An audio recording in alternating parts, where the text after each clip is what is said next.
Assalamualaikum warahmatullahi wabarakatuh. Salam sejahtera bagi kita semuanya. Teman-teman semuanya, mahasiswa, kolega dosen, juga para penyelenggara negara di negara kita ini. Pada kesempatan ini saya akan diskusikan tentang masalah pemerintahan daerah atau pemerintahan lokal di Indonesia.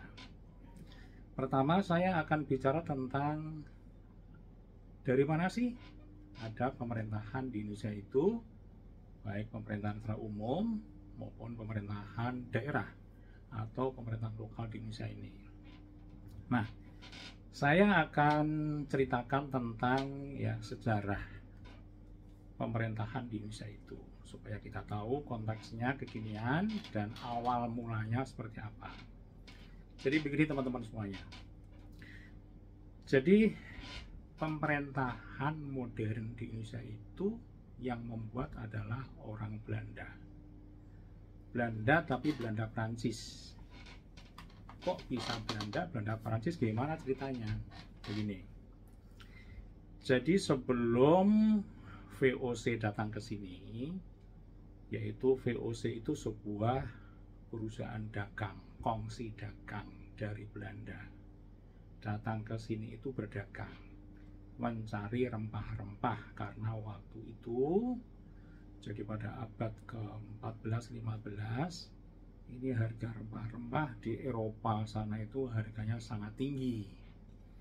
Nah, biasa ya, ketika hukum dagang itu berkata begini ya, ketika ada barang yang harganya tinggi, maka semua orang akan mencari keuntungan dari harga yang tinggi itu. Nah, pada waktu itu yang menguasai rempah-rempah itu orang Portugis dan orang Spanyol, karena dia sudah mendapatkan barang itu di Nusantara. Nah, biasa perusahaan dagang yang lain juga iri ya, bagaimana caranya supaya kami itu juga bisa mendapatkan barang yang sangat mahal itu. Akhirnya ada perusahaan dagang dari Belanda, kemudian dia juga berusaha untuk bisa mencari sumber atau asal usul rempah-rempah itu, yaitu di Maluku. Singkat cerita, perusahaan dagang itu datanglah sampai ke Indonesia, sampai ke Maluku. Nah, pada waktu datang pertama kali itu di Banten. Pada waktu sampai ke Banten, dia sudah mengerti untuk bisa datang sampai ke Banten ya. Kemudian dilanjutkan ke Aceh, lanjut lagi ke Maluku. Nah, kemudian pada tahun 1619 VOC itu mendirikan kantor di Batavia. Nah, sejak itulah kemudian VOC itu menjalankan kegiatan dagangnya dengan pusat perkantorannya di Batavia. Pertanyaannya pada waktu itu, yang memerintah di Nusantara siapa? Yang memerintah di Nusantara itu adalah sultan-sultan muslim. Jadi sebelum VOC datang ke sini, maka di Nusantara ini sudah ada pemerintahan, yaitu pemerintahan kesultanan yang diperintah oleh sultan-sultan atau raja-raja muslim. Nah, kemudian ketika VOC datang ke sini, maka VOC itu membuat perjanjian. Dalam bahasa Belanda namanya Akte van Verband. Perjanjian apa? Perjanjian perdagangan antara sebuah kerajaan atau negara-negara Islam itu dengan satu korporasi atau perusahaan dagang VOC itu. Isinya apa? Isinya yaitu raja-raja atau sultan-sultan muslim itu akan menyerahkan rempah-rempah dan komoditas lainnya kepada satu-satunya perusahaan dagang VOC itu. Itulah yang seringkali kita mendengar kata monopoli, karena raja-raja itu tidak boleh menjual kepada perusahaan Portugis kepada perusahaan Spanyol, kepada perusahaan Inggris, tidak boleh. Harus menyerahkan kepada VOC itu.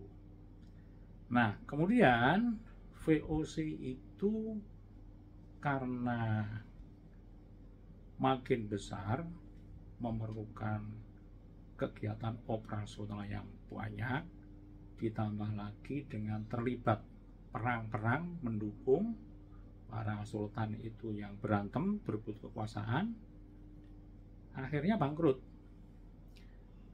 Setelah dinyatakan bangkrut oleh negara Belanda, maka semua utangnya VOC itu ditanggung oleh negara. Jadi kalau kita ingat pada tahun 1998 itu sama, ada perusahaan-perusahaan swasta yang kemudian bangkrut, ya. Ada Bank BCA, ada Bank Dagang Negara, Bank Dagang Negara itu milik pemerintah. Yang swasta itu BCA, kemudian ada lagi Bank Suma misalnya, ya.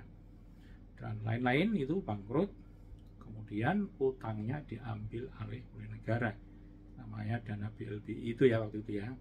Nah itu juga sama kasusnya, VOC yang bangkrut juga begitu, diambil oleh negara. Nah konsekuensinya apa? Konsekuensinya tanah-tanah yang dimiliki oleh VOC, jadi pada waktu itu VOC punya aset yang sangat banyak, terutama berupa tanah. Dan tanah itu di atasnya ada orang, ada rakyatnya. Nah, tanah-tanah itu dulunya itu adalah jaminan utang dari raja-raja Nusantara. Contoh, Raja Jawa namanya Amangkurat II dan juga Pakubono, ya, Pakubono I itu utang kepada VOC untuk perang melawan lawan politiknya. Nah, tapi ya jaminannya itu tanah. Nah, ketika kemudian ditagih oleh VOC untuk membayar utang, maka Raja Jawa itu menyatakan tidak sanggup membayar utang itu. Akibatnya apa? Ya tanahnya disita lah oleh VOC, sama dengan kalau bapak ibu teman-teman utang pada bank kan, kalau nggak bayar kan dia disita oleh VOC. Nah itu contoh itu. Nah tanah-tanah itu akhirnya juga diambil alih oleh negara Belanda yang sudah nomboki utangnya VOC itu. Nah itulah awal penjajahan di Indonesia, yaitu negara Belanda yang sebenarnya itu kemudian mengambil alih tanah-tanah yang semula itu adalah jaminan utang dari Raja Jawa, Raja Nusantara yang lain, yang kemudian diambil alih negara, karena di atas tanah itu ada rakyat, ada orang, termasuk orang yang di atas tanah itu pun menjadi jajahan dari negara Belanda. Nah, ketika VOC bangkrut tahun 1799, negara Belanda di Eropa sana itu dijajah Prancis, dijajah oleh Napoleon Bonaparte. Nah, Napoleon itu mengirimkan adiknya namanya Ludwig Bonaparte untuk menjadi raja di Belanda. Jadi pada waktu itu negara Belanda sana itu dijajah, ya, dijajah oleh Prancis, dikuasai Prancis. Nah kemudian negara Belanda yang dijajah Prancis itu mengirimkan, ya, pejabat tinggi namanya Daendels. Daendels itu seorang marskal, jenderal, ya, yang bekerja kepada kerajaan Prancis, dikirim ke Hindia Belanda. Jadi waktu itu namanya Hindia Belanda. Nah, Hindia Belanda itulah, ya, yang kemudian menjadi nama resmi Netherlands, India gitu, ya. Netherlands itu Belanda, India itu India. Loh kok namanya India? Ya karena orang-orang Eropa itu waktu itu yang dikenal itu hanya India. Ya, negara-negara selain India dia nggak kenal. Oleh karena itu ketika datang ke sini itu datang pertama kali ke India. Kemudian ketika dia tanya-tanya begitu, saya tuh mencari kemana Pak? Temannya di sini. Oh enggak, kamu ke timur lagi. Gitu. Nah, akhirnya dia ke timur, ketemulah ya Maluku, ya, Jawa, Sumatera. Nah, dia menyebut ini India Timur. Nah, kemudian maka dikatakan negara apa namanya setelah VOC itu kemudian dia menyebut namanya India Belanda. Nah, setelah kemudian Daendels datang ke Hindia Belanda itu, maka dia membentuk pemerintahan resmi.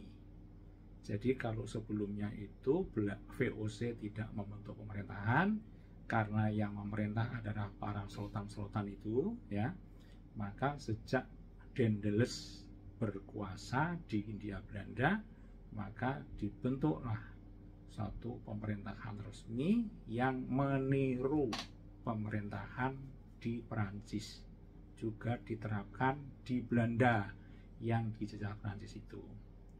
Nah, bagaimana cara Daendels membentuk pemerintahan itu? Caranya dia membentuk pertama kali jadi pejabat tertinggi di Hindia Belanda itu adalah gubernur jenderal. Nah, gubernur jenderal kemudian mengangkat anak buah namanya prefet, sama dengan di Perancis sampai hari ini namanya prefet. Ya. Kemudian di bawahnya itu ada bupati-bupati. Bupati itu pada zaman Mataram sebelum tanah mulai dari Bekasi ya, Bekasi sampai ke Pulau Madura itu diserahkan kepada VOC, itu Bupati Mataram. Tapi setelah tanah itu dijadikan jaminan utang oleh Amangkurat tadi, kemudian diambil alih oleh VOC, kemudian diambil alih oleh pemerintah Hindia Belanda itu, maka bupati-bupati itu akhirnya masuk di dalam kekuasaan Hindia Belanda, pemerintah yang Hindia Belanda itu. Nah, oleh karena itu bupati itu akhirnya diangkat sebagai anak buah dari prefet. Ya, sehingga struktur pemerintahan yang awal itu adalah gubernur jenderal membawai prefet dan membawai bupati. Bahasa Belanda bupati itu regent, ya. Jadi urutannya tertingginya adalah gubernur jenderal, kemudian di bawahnya adalah prefet, di bawahnya lagi adalah regent. Nah, yang prefet itu orang Belanda, yang regent itu orang pribumi. Nah, kemudian dalam perkembangan berikutnya, maka ya prefet, karena Daendels itu kemudian ditarik ke Belanda, diganti sama Jansen namanya ya, dan Jansen itu kemudian kalah perang dengan Inggris. Nah, Inggris yang datang itu adalah Raffles ya, jadi Hindia Belanda itu kemudian dikuasai oleh Inggris dengan pejabat tertingginya namanya Letnan Gubernur Jenderal. Kok enggak Gubernur Jenderal, kok Letnan ada Letnan? Ya, karena ada atasannya lagi. Ya, jadi Inggris itu dia punya atasan lagi namanya Gubernur Jenderal. Lord Minto itu di India. Jadi dia bawaan dari Gubernur Jenderal yang ada di India. Maka dia tidak Gubernur Jenderal, tetapi Letnan Gubernur Jenderal. Tapi kemudian Raffles ketika terjadi perjanjian damai ya di Eropa sana antara Perancis dengan Inggris, maka salah satu syarat di dalam pasal perdamaian itu menyerahkan kembali Hindia Belanda kepada Belanda lagi, sehingga mulai tahun 1811 sampai 1816 itu dikuasai Inggris. Setelah 1817 maka Hindia Belanda balik lagi ke Belanda ya. Nah, Belanda sekarang udah merdeka karena Prancis sudah kalah perang. Nah, kemudian pejabat yang namanya prefet itu ya diganti nomenklaturnya menjadi gubernur ya. Ya. Kemudian setelah berkembang kemudian maka susunan pejabat mulai dari bawah itu makin diperpanjang. Kalau semula oleh Dendels itu hanya gubernur jenderal, prefet, regent, bupati, ya. Kemudian setelah Raffles itu menjadi gubernur jenderal, kemudian gubernur regent, maka kemudian pada tahun 1854 itu dibikin Undang-Undang Dasar Hindia Belanda, namanya Regeringsreglement tahun 1884. Nah, Regeringsreglement 1884 itu ya, itu mengatur struktur organisasinya itu menjadi panjang. Yang tertinggi adalah gubernur jenderal, di bawahnya gubernur, di bawahnya lagi ada residen, di bawahnya lagi ada asisten residen, di bawahnya lagi ada yang namanya kontrolir, di bawahnya lagi ada namanya aspiran kontrolir. Ini semua orang Belanda. Nah, tadi ada pribumi kan regent itu. Nah, regent itu yang awalnya langsung di bawah gubernur. Nah, aturan yang baru tidak. Dia di bawah asisten residen. Nah, kemudian yang semula bupati itu sendirian, maka di dalam organisasi yang baru dia ditambah. Namanya adalah Districthoofd bahasa Belanda. Kalau bahasa lokalnya namanya Wedana. Nah, Wedana kemudian juga punya pembantu lagi. Namanya Onderdistricthoofd. Bahasa lokalnya itu asisten Wedana yang kemudian berkembang menjadi camat. Nah, itu semua orang pribumi. Jadi orang pribumi yang tertinggi itu adalah bupati, bawahannya Wedana, bawahnya lagi adalah asisten Wedana atau camat itu. Nah, untuk orang-orang Eropa yang tertingginya adalah gubernur jenderal, bawahannya gubernur, bawahnya lagi residen, bawahnya lagi asisten residen, bawahnya lagi adalah kontrolir, dan bawahnya lagi adalah aspiran kontrolir. Nah, sehingga di situ ada dua pejabat birokrasi yang dikenal namanya birokrasi Belanda, yang pada waktu itu namanya adalah pemerintahan Pangreh Praja. Pemerintahan Pangreh Praja Belanda dan pemerintahan Pangreh Praja pribumi. Dalam bahasa Belanda namanya adalah, kalau yang Belanda itu namanya adalah Nederland, NBB ya, Nederlands Binnenland Bestuur. Nah, itu pemerintahan Pangreh Praja Belanda Nederland. Kalau yang tadi, yang pemerintahan pribumi itu bahasa Belanda namanya IBB, Inlands, inland itu pribumi, BB itu Binnenland Bestuur, yaitu pemerintahan Pangreh Praja pribumi. Nah, itulah ya pemerintahan yang paling awal modern di Indonesia, yang awalnya sekali dibentuk oleh Dendels, yaitu pejabat Prancis Belanda tadi, dan itu berlangsung hampir 100 tahun, mulai tahun 1809 dan sampai nanti pada tahun 1905 ya. Oke teman-teman semuanya, jadi sebagai satu pengantar itu kami sampaikan. Mudah-mudahan sebagai pengantar ini nanti akan kita diskusikan berikutnya, dan kita makin memahami bagaimana dinamika perkembangan perubahan-perubahan yang terjadi mulai 200 tahun yang lalu sampai sekarang, sehingga nanti kita akan bisa melihat ya, jadi perubahannya di mana, dinamiknya seperti apa, dan nanti kita lanjutkan pada seri berikutnya. Terima kasih. Assalamualaikum warahmatullahi wabarakatuh.